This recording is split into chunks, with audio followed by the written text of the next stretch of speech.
Alam mo ba, minsan, hindi natin kailangang baguhin ang buong buhay natin sa isang iglap para lang maramdaman ang tunay na pagbabago. Minsan, sapat na ang ilang simpleng gawain, mga maliliit na hakbang, mga kaugalian na paulit-ulit mong ginagawa araw-araw para tuluyan mong mabago ang takbo ng iyong buhay. Hindi mo kailangang maging sobrang galing agad. Hindi mo kailangang maghintay ng tamang panahon, bagong taon, o ng inspirasyon na minsan ay matagal dumating. Ang kailangan mo lang ay magsimula. Magsimula sa mga simpleng bagay. Yung mga kaya mong gawin ngayon pa lang, sa araw na ito. At kung isa ka sa mga taong naghahanap ng pag-asa, ng direksyon, o kahit simpleng motibasyon para muling bumangon, para ayusin ang sarili, unti-unting ayusin ang buhay, handa akong samahan ka. Dahil sa video na ito, ibabahagi ko sa iyo ang 5 simpleng habits na kapag ginawa mo araw-araw sa loob ng isang linggo lang, ay pwedeng magdulot ng malalim at positibong pagbabago sa iyong buhay. Oo, isang linggo lang, 7 araw, at baka sabihin mo, paano kung hindi ako consistent? Paano kung tamarin ako? O kaya naman, maliit na bagay lang naman yan, makakatulong ba talaga? Ang sagot ko, subukan mo muna. Iparamdam mo sa sarili mong kaya mo. Dahil ang malaking pagbabago nagsisimula sa maliliit at paulit-ulit na desisyon, tulad ng isang punong malaki. Nagsimula yan sa butil ng binhi. Pero dahil inalagaan, diniligan, at hindi pinabayaan, lumaki ito at tumatag. Ganon din ang buhay. Ganon ka rin. Kaya sa video na ito, hindi lang kita bibigyan ng tips. Hindi lang ito basta life hacks o mga payo na madaling limutin. Sasamahan kita, unti-unti, hakbang-hakbang. Bibigyan kita ng konkretong aksyon. Mga tanong na pwede mong itanong sa sarili mo. Mga insight na makakatulong sa iyong pag-isipan ang direksyon ng buhay mo. Kaya bago ka pa man mapagod, bago ka pa man magduda sa sarili mo, gusto kong malaman mo to. May pag-asa, may paraan, at kaya mong baguhin ang takbo ng buhay mo, hindi bukas, kundi ngayon. Ngayon na. Maghanda ka. Dahil ang susunod mong maririnig ay maaaring maging simula ng bagong yugto sa buhay mo. Isang magandang araw sa iyo, kaibigan. Kamusta ka na? Kumusta ang takbo ng buhay mo nitong mga nakaraang araw?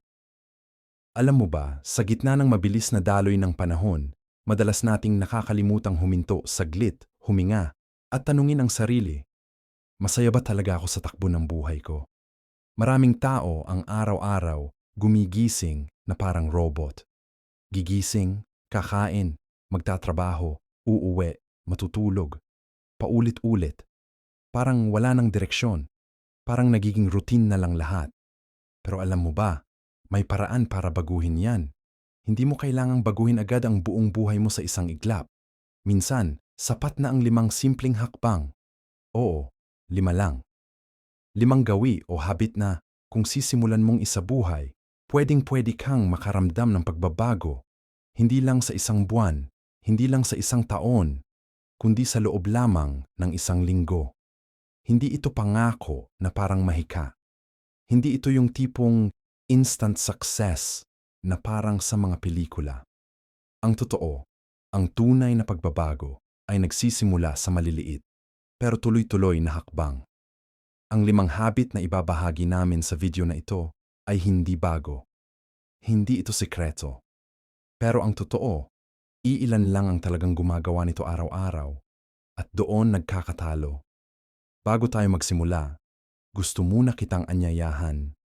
Maglaan ka muna ng ilang minuto para sa sarili mo. Isantabi mo muna ang mga iniisip mo. Ito ang oras mo para pakinggan ang sarili mong puso. Dahil baka, ito na ang simula ng bago mong paglalakbay. 5 habits that can change your life in 1 week. Hindi ba't nakaka-excite pakinggan? Pero teka, ano nga ba ang ibig sabihin ng pagbabago? Kailangan ba nitong maging malaki agad? Kailangan bang agad mong makamit ang mga pangarap mo para masabi mong may nagbago? Ang sagot ay Hindi. Minsan, sapat na ang mga maliliit na bagay. Ang paggising ng mas maaga. Ang pagtigil sa ilang minutong pag-scroll sa social media. Ang pagpili ng positibong pananaw. Ang pagkakaroon ng disiplina. Ang pagpapatawad. Ang pag-alaga sa sarili. Lahat tayo may pangarap. Lahat tayo may gustong marating. Pero ang tanong, ano ang ginagawa natin para makarating doon? Araw-araw may choice tayo. Ang manatili sa kung anong nakasanayan na o ang sumubok ng bago. Isipin mo ito, kung wala kang babaguhin, walang magbabago. Pero kung magsisimula kang magbago, kahit paunti-unti, kahit sa loob lang ng 7 araw, baka yun na ang simula ng bagong yugto ng buhay mo. Kaibigan, hindi mo kailangan ng perpektong simula. Ang kailangan mo lang ay ang magdesisyon ngayon, hindi bukas, hindi sa susunod na linggo. Ngayon mismo, sa video na ito, aalamin natin ang 5 habit na simple lang gawin pero malaki ang epekto. Mga habit na pwede mong simulan ngayong araw na ito. At habang pinapakinggan mo ito, gusto kong itanong sa'yo, anong klaseng buhay ba ang gusto mong mabuhay? Anong klaseng taong gusto mong maging? At handa ka na bang simula ng pagbabago? Ang sagot diyan, nasa iyo. Kaya umupo ka na, mag-relax. At samahan mo ako sa isang paglalakbay patungo sa mas masaya, mas malusog, at mas makabuluhang ikaw. Isa-isahin natin ang 5 habit na yan. At sa dulo ng video na ito, baka magulat ka na lang. Dahil hindi lang pisikal o mental na pagbabago ang mararamdaman mo, kundi pati emosyonal at spiritual. Handa ka na ba? Tara, magsimula tayo. Number 1. Pagbati at pagbubukas. Simulan sa isang kwento o tanong na makatawag pansin. Isang gabi, habang ako'y naglalakad sa ilalim ng malamlam na ilaw ng poste, napaisip ako, ano nga ba ang tunay na layunin ko sa buhay? Marahil ay naranasan niyo rin ito. Ang sandaling tahimik ngunit puno ng tanong. Pagbati at pagpapakilala. Magandang araw po sa inyong lahat. Ako po si iyong pangalan, isang iyong propesyon o papel, at lubos akong nagagalak na makasama kayo ngayon. Paglalahad ng layunin ng talumpati. Ngayong araw, nais kong ibahagi sa inyo ang ilang kwento, aral, at pananaw na maaaring makatulong sa ating paglalakbay sa buhay. Number 2. Personal na kwento at karanasan. Ibahagi ang isang makabuluhang karanasan. Noong ako'y nasa kolehiyo, naranasan kong bumagsak sa isang asignatura. Akala ko'y katapusan na ng mundo. Ngunit doon ko natutunan ang tunay na kahulugan ng pagpupunyagi at pagtanggap sa pagkakamali. Pag-uugnay sa madla. Marahil ay may mga pagkakataon din kayong nadapa.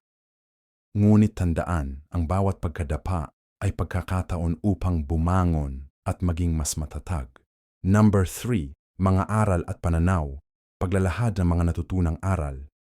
Mula sa aking mga karanasan, natutunan ko na ang tagumpay ay hindi nasusukat sa dami ng medalya, kundi sa dami ng beses na tayo'y bumangon matapos madapa. Pagbibigay ng inspirasyon. Ang bawat isa sa atin ay may kakayahang magbago at magtagumpay. Ang mahalaga ay ang ating determinasyon at pananampalataya sa sarili. Number 4. Interaktibong bahagi. Magbigay ng tanong sa madla. Ngayon, nais kong itanong sa inyo, ano ang isang hamon na inyong hinarap at paano nyo ito nalampasan? Hikayatin ang pagbabahagi. Kung may nais pong magbahagi, malugod naming tatanggapin ang inyong kwento. Number 5. Sa ating paglalakbay, mahalagang tandaan na ang bawat hamon ay may dalang aral. Ang bawat pagkatalo ay hakbang patungo sa tagumpay. Naway magsilbing inspirasyon ang ating mga kwento upang tayo'y magpatuloy sa pag-abot ng ating mga pangarap. Maraming salamat po sa inyong pakikinig at pagbabahagi ng inyong oras. Naway maging makabuluhan ang ating araw.